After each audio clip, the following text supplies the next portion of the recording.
excited to share with you a story called "The Sounds of Kwanzaa." I think it's so fun to read and discover some information about new holidays around our world and in our own communities that we might not know a whole lot about, or you may have a lot of experience and knowledge with some of these holidays and want to share some information with us. This one is called "The Sound of Kwanzaa" by Dimitri Tokunbo and illustrated by Lisa Cohen. Yeah? The Sounds of Kwanzaa.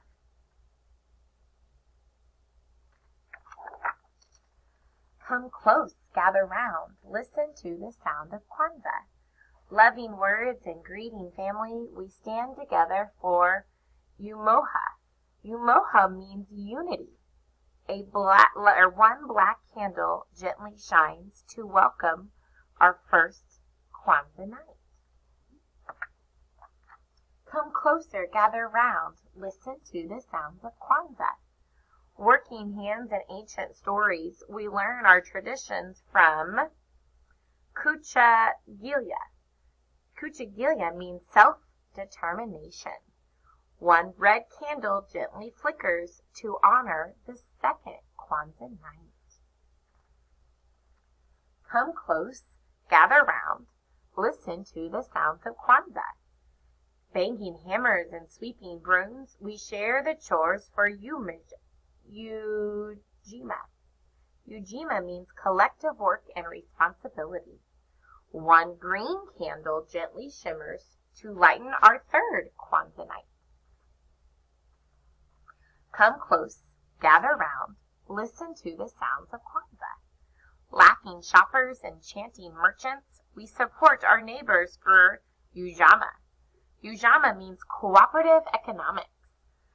Another red candle gently twinkles to brighten our fourth Kwanzaa night.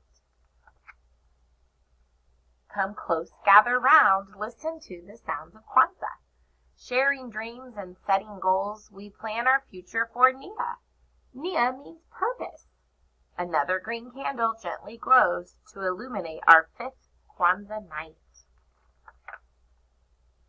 Come close, gather round, listen to the sounds of Kwanzaa.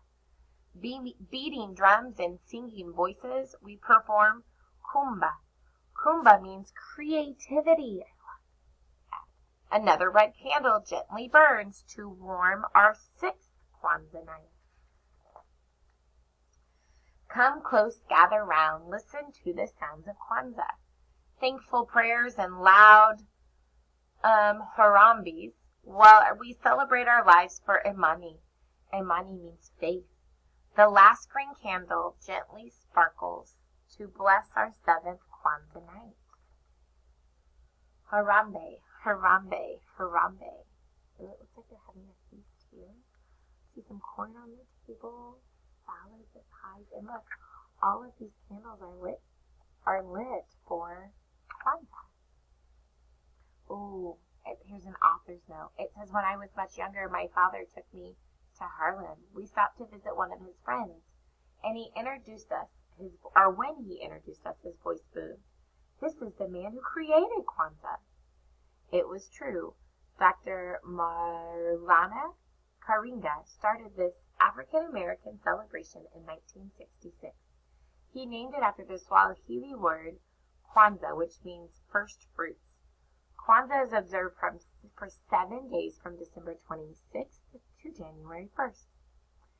It's a time to reaffirm African American culture by practicing Nezuo Saba 7 guiding principles, which are unity, Umoja, Kujikachaguliha, self-determination, Ujima, collective work and responsibility, Ujamaha, cooperative economics, Niha, purpose, Kuumba, creativity, and Imani, faith.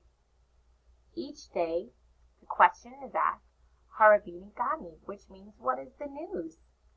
The response is to say, Nuzugo Sabbath for that day, and to light a candle on the Kenyara, the candle holder. Another Swahili word I mentioned in this book is harambe, an exclamation that means let's pull together.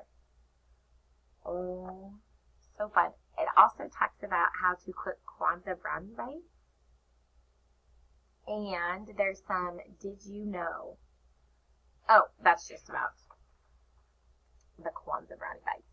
And then at the very end is the bibliography, which is saying what they used in order to help write this book.